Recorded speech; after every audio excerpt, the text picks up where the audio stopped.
But Who we'll is see. Zelensky exactly? How would you characterize Zelensky? Well, Zelensky. George W. Bush called him our generation's Winston Churchill. Well, this is W, right? Yeah.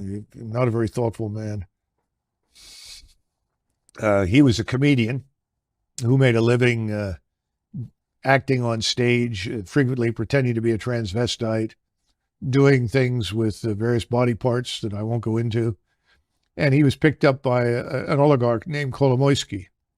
Kolomoisky is the individual who's probably more responsible than anybody else for funding this atrocity we call the Azov Regiment that runs around with the swastikas and Nazi gear and so forth.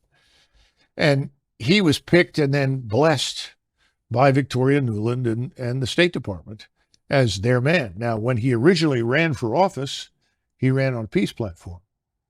And he was overwhelmingly elected across the country because he said, if I am elected as your president, I will make peace with Russia. Ukrainians didn't want to go to war with Russia. They were looking for a way out of this and a resolution to the crisis. Of course, once he was in there, he took a different road. And I can't help but think that that road was defined for him by us. Who is Victoria Nuland? Oh, goodness gracious. All these hard questions. I do not know Victoria Nuland personally. I know Fred Kagan, and his brother Bob is married to her. And she's a long-term committed neocon. This is someone I would not characterize as either Democrat or Republic. These are people with this agenda, and the agenda says until the entire world is garrisoned by U.S. forces and is converted forcibly to some form of democracy that we approve of, the world will not be safe, and we must continue to fight. And I think in the case of Russia, Russia has special appeal because I think these people have ancestors who came from that region of the world and have a permanent axe to grind with the Russians, which of course I don't. I don't think most Americans do, and nor do I think anybody in government should shape policy based on whatever unhappiness their ancestors, experienced in a place like Russia. So that's a nutshell, but I think that's enough. And wherever she goes, usually there is conflict, crisis, and fighting. And she's a strong opponent of fighting to the last Ukrainian.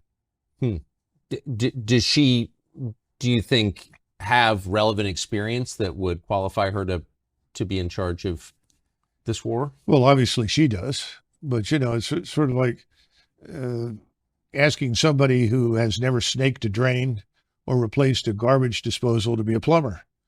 And I think we have a lot of those in Washington. She's not the only one. So, no, I don't think she understands the gravity of the situation.